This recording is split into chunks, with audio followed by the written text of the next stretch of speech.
This is In of the House Cell, and he's going to go from a literal nobody to an independent ruler in just 100 days in Bannerlord. Bannerlord, if you didn't know, is a sandbox RPG that does not care about you and seems to resent you for playing it. You begin alone, just like in real life, and are given no real objective or purpose, much like real life. On top of that, you can spend hours grinding, slowly building up your army and your purse, all to have it snatched away by some ragamuffins throwing rocks, forcing you to start all over again, just like in real life. To achieve this, we'll need a large, well-trained army and a plan.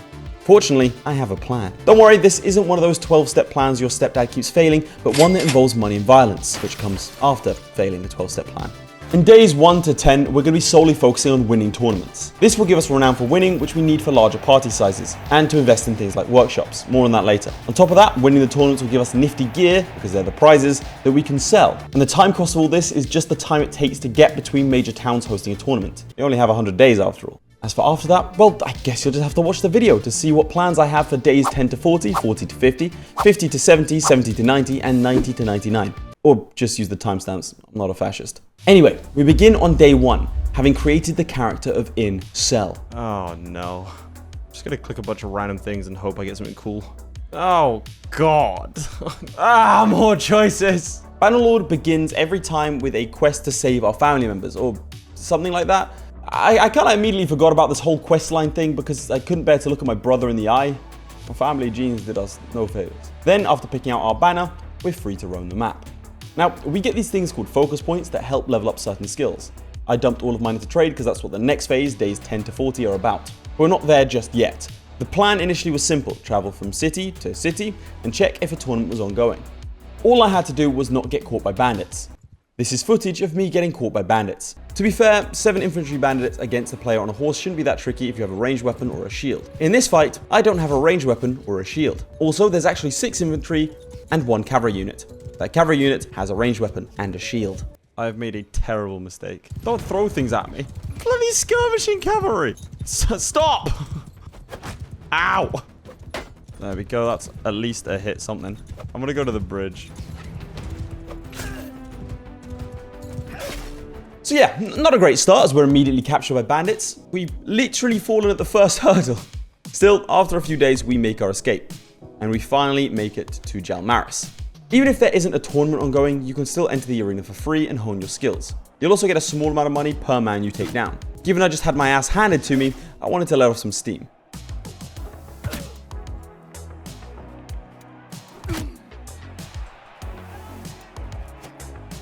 That's a start. That's 1 down. There's an archer somewhere. Ooh.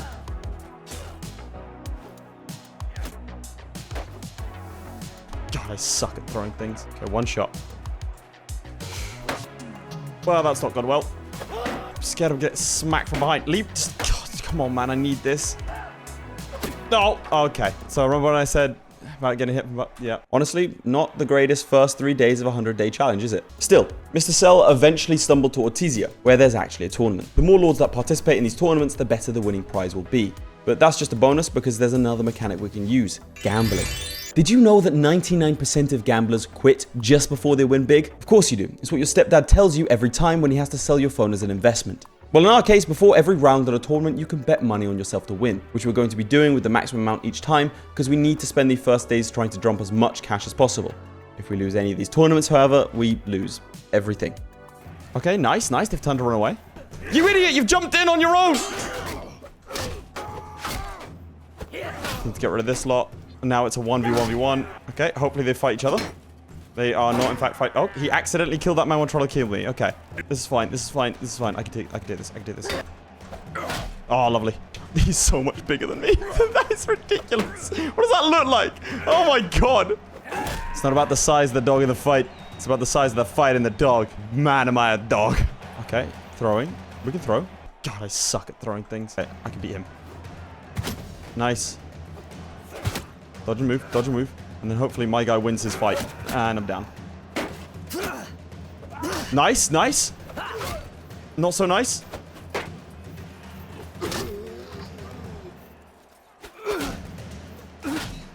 Did we win? Oh my god, we won! Yes!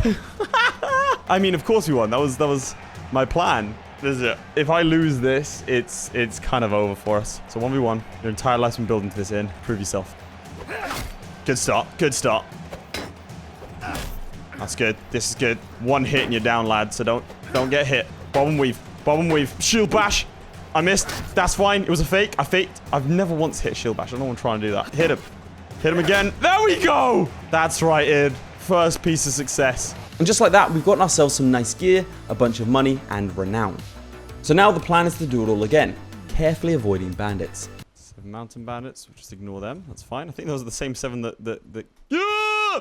Okay, we're good. Nope, those were the same 7. As we had a bit more cash in the kitty, I thought it prudent to buy a ranged weapon and a shield. This means that if I was going to go up against bandits, I'd be able to dispatch them easily. This is why we have our crossbow. But I have just made a huge error here, and let's see if you can spot it. I don't have any arrows. These are arrows, not crossbow bolts. Oh, that's bad. Ow. Still, despite this, I was still able to slowly cut down the horde, but lesson learned. This sucks. Please, just die. There we go. This is what it's meant to look like. How did I miss?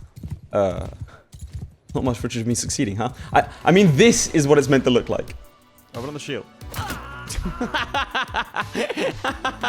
Now, Incel isn't really good at much at this point, but after a quick online education at Hustlers University, turns out he's really, really good at tournaments.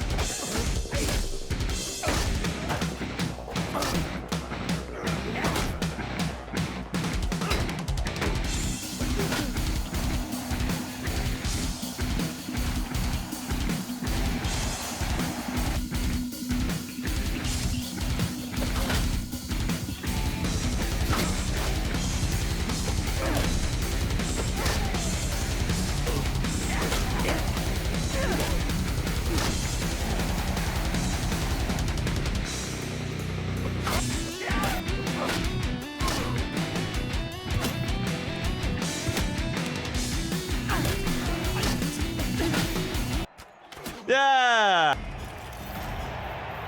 With the combination of tournaments and taking out bandits solo, we've managed to rack up some decent gear and a lot of money. This is just in time for day 10, where our day 10 to 40 plan takes place. The plan is very simple. We need money. Getting really high quality troops is very expensive, meaning we're going to need a source of passive income. This is something Incel has been hustling for his entire life, and to truly escape the matrix, he's going to need to invest. Caravans are led by companions we recruit that travel around the map and make trades and then give me the profits. I went ahead and hired Liss the Black to head my first caravan. We then spoke to Lesios the Brewer and bought better troops to protect the caravan, because something about Liss' face makes me feel like she's an idiot. With all of this, we've managed to increase our clan tier to 1. This unlocks more slots for investments, as well as being eligible to be a mercenary, something that will factor in later in the video, as right now we're still a party of 1. By the way, I haven't recruited any troops because fighting bandits solo gives you more renown. I like how this gives me renown. Like, ah, yes, that one guy who runs around in a circle and then just takes pot shots. Like, well, it's easier than fishing a barrel, really, because fish at least can twitch a little bit to get out of the way. This lot don't, and yet I still miss. We need a lot of renown to do what I'm hoping to do. We invited Malub the Falcon to join the crew, meaning 2 caravans total at this point. The only downsides in these investments is that it takes a lot of money. So we're going to be starting our own little trade empire. Why waste your days eating chicken tendies and YOLOing to GameStop when we can instead buy beer, grain and meat to sell to other towns? See, when we visit a place, we'll take stock of what the prices are automatically, and then we can use this information to make trades. Early on, we'll actually make a mild loss on these, because if we purchase 100 units of grain and then sell them all at once, the buying town will pay incrementally less for each new unit because of basic supply and demand. The reason I'm doing this, even though it loses me money, is to level up my trade skill really, really fast. See, there are perks that we can get which will guarantee us profits, like showing us if something is a good deal relative to market value or trade penalty reductions. However, the downside to having a lot of valuable goods on us and no troops to defend ourselves is that bandits will come and inquire if they can't lessen my burdens by taking the goods off my hands. Fortunately, we can simply pay them off because the rich live by different rules. Bannerlord is a reflection of society. It does cut into our profits though. Mass layoffs would be taking place if we weren't the only employee. Past Laith can start this entire strategy like this. I just need to level up my trade as much as possible. That's kind of the whole plan. I need a workshop and a reason to live. I'm not gonna lie to you. In terms of interesting and engaging gameplay, watching my character slowly make his way across the maps was the best gameplay I've ever witnessed, cause I'm a map gamer, baby! Cue the montage!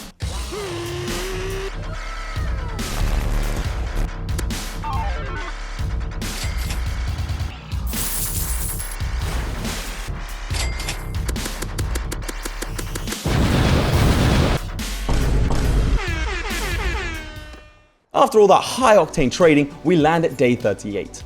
At this point, we have several caravans and are just buying an oil press to add to our workshops. So as we arrive to day 40, we've got over 50,000 in the bank and are making between 2,000 and 3,000 per day, which is the perfect base for us to finally start building an army. That's right, days 40 to 50 are about building up the highest skilled units we can, meaning we'll be able to fight much larger armies and win, as well as raid caravans for extra loot. My strategy for our troops is simple. We want to focus on the best archers and the best cavalry. My reasoning here is that cavalry should be able to sweep any battlefield we find ourselves on, but in a siege, we can use archers to constantly whittle down the defenders. The battalions are the best archers, so I went ahead and began recruiting them. But there were two issues. The first, the problem is their towns and villages have been emptied because they're currently being wiped off the map. and the second is I've been recruiting battalion infantry, not archers, and so my plan immediately collapsed literally the second it could. Still, if you want the best cavalry, the Vlandians are where we go to find it. So Mr. Cell went ahead and kidnapped some young lads and pressed them into service. They can only become elite troops through copious amounts of PTSD from watching their fellow farmhands be brutally mauled by various brigands, before being forced to dispatch a man begging for mercy. So we need to do a bit of that. Speaking of traumatized children, I entered the city of Cutaline, only to be confronted by Radagos. So I skipped through his entire dialogue, not really sure what he was saying, only to be told to go to a hideout outside the city. I was very confused by this, and no doubt you are too, but I sent in my best men to clear out this camp at night. Alright, it's very, very, very dark. This is fine. Alright, silent. Shh, no, go to sleep. It's fine. It's like a Hitman game. Just gotta be quiet. No. Oh, boys, do you have any rocks to throw? Okay, nice. I don't know why we can't bring the horses into here. Or, you know, more than 10 men. Like, I get it's an ambush. We surely want to ambush with everyone, not just, you know, your buddies. Oh, God, our boys don't have shields.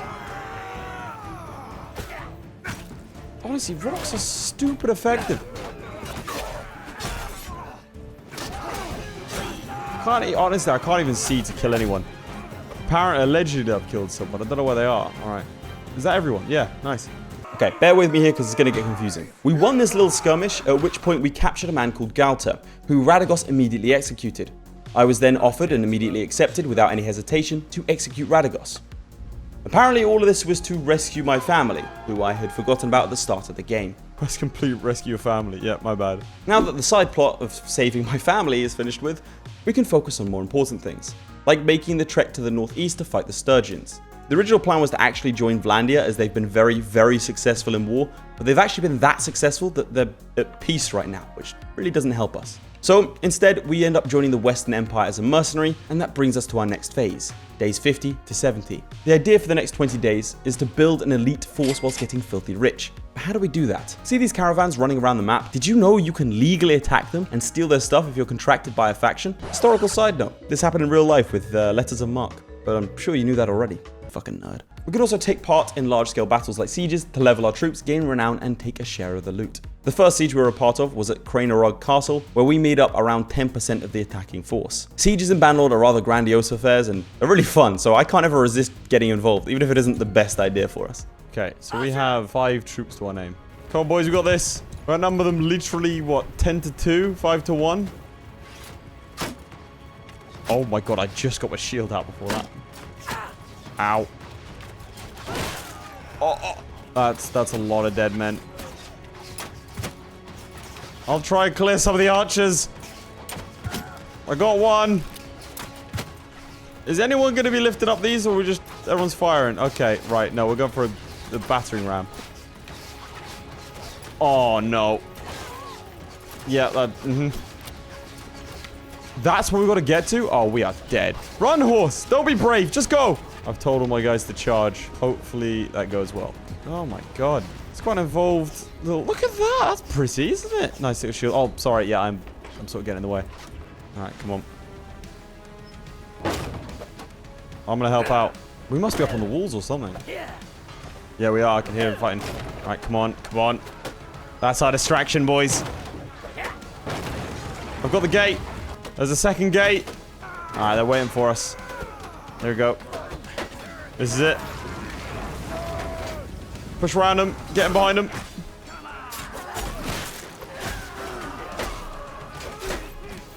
Oh, there we go. Now we go around the back of them. You can't run. I mean, well, you objectively can. Apparently, I suck at firing. Oh, where's that one guy? Where's he run off to? He's rinsed me. I can't find him. Oh, here's two.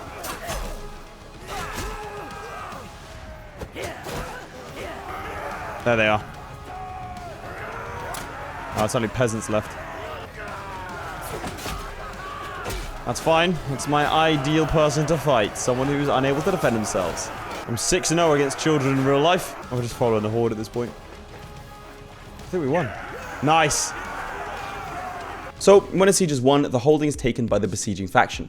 And then a selection process takes place to see who the holding will go to. Being a lowly mercenary, we don't get to take part of this, but it does show off what's to come. We quickly found another siege, but frankly the leaders were taking so long to actually commit to fighting, I found I was wasting precious days, and so I instead decided to try to pick off some lords. And in the midst of all the fighting, we received a marriage offer. See, in Bannerlord you can marry and have kids and do all that dynastic fun stuff. In this case, I thought the offer was for me, and so I accepted. But true to Incel's name, it was actually an offer for his brother, because literally no one would want him. Honest and daring. Yeah, why not? That sounds cool. Alright, we're married. Wait, no, we're Najin. No, wait, no, no! I thought you were getting married to me! It should have been me! It should have been me! So, to let off some steam, even though it wasn't a good idea, I joined the nearest siege. We're gonna lose a lot of troops here, aren't we? Look how many men are dying. Some realism here. Oh no! Okay, how's the... Oh god, how's the barrier doing? What's it called? The siege... The hammer, whatever. What is that? A ram? Me and Steve here. We're gonna be the heroes. Where are you going? Steve, no! Steve! Oh, for fuck's sake. Okay, that's a lot of them. Steve might have had the right idea. Go, push through. I learned this one in a tournament. Just keep swinging with the left. Backhand. Backhand. Left swing. Left swing. Right. Slowly make my way up the walls here. I need to fight so I have a place to hide. Okay, that's a lot of them here. Come on, stop that trebuchet or catapult. Stop it. Behind us! There's a man with a hammer! I'm clearing the walls, boys!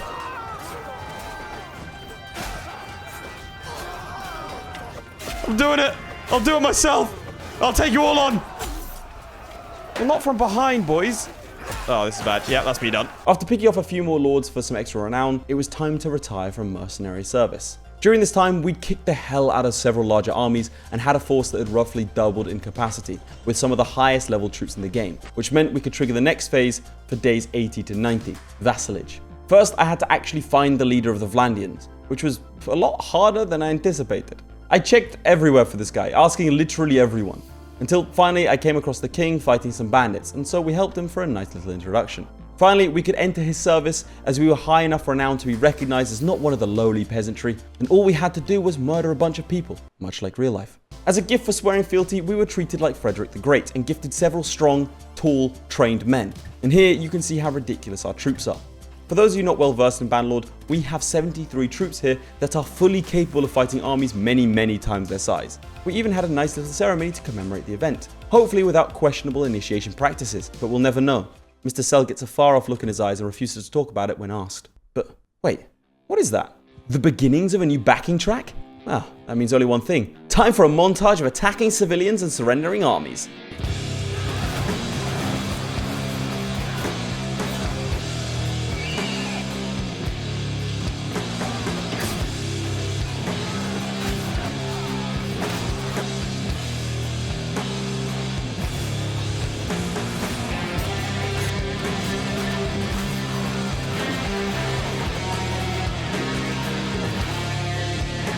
Still, as fun as treating the Geneva Convention like a bucket list is, we have more pressing business to be getting on with, namely the whole owning land thing, because it's all very well and good being a lord in name, but in order to actually do the whole feudalism thing, we need people to oppress.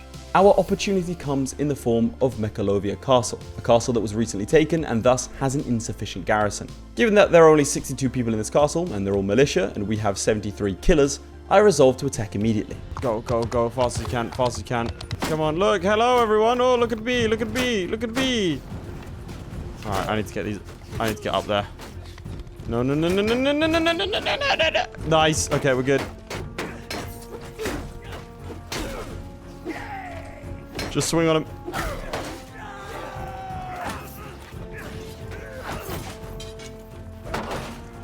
This is bad. This is bad. This is so bad. This is so bad. They're all coming after me. I'm just gonna keep swinging. Okay, they're ignoring me. They're running away. They've all legged it. Okay. That's allowed my men to get up on the walls.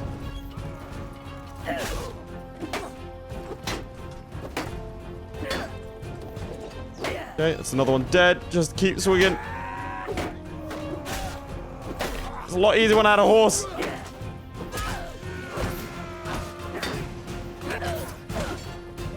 So, despite falling in battle ourselves, we did enough to take the castle, with Incel having a body count of 13 men. Killed, obviously, hence the name. So now we have an election thing to see who the castle should be given to, and I was pleasantly surprised that the nobles of the realm were all backing us. Oh, everyone wants to go to me? That's kind of a, okay. This means that we're given control of the castle fully, and we've now ascended to a higher rank of social class. In terms of settlement management, there's not really much I can build given the time constraints, so we're just going to give the people bread and circuses and crack on, one step closer to our own independent kingdom. Then, as I was travelling across the map, the settlement of Seanon was taken, which is an actual city and not just a tiny castle. I'm not gonna lie, story-wise, I was planning on sieging Seanon, and then acting outraged that the king refused to give me such a valuable prize, and there's my reason for breaking free. However, despite not being involved in any way, the lords all decided that I should be given it. Maybe Incel was wrong about the world. He expected to be shunned and turned away at every turn, but instead he had a family, his brother was having kids, his new friends all voted to give him wealth and prestige. Was the world really that bad? Was he actually a voluntary cell after all? Was he the problem? Even in the time it took to ponder this, the lords decided to give Cell another holding, a castle this time. And so, as this 100 days draws to a close, perhaps Cell would decide to stay in the faction after all. Perhaps he didn't need to go it alone. Wait, we have to pay taxes? Fuck that socialist commie agenda, we are out.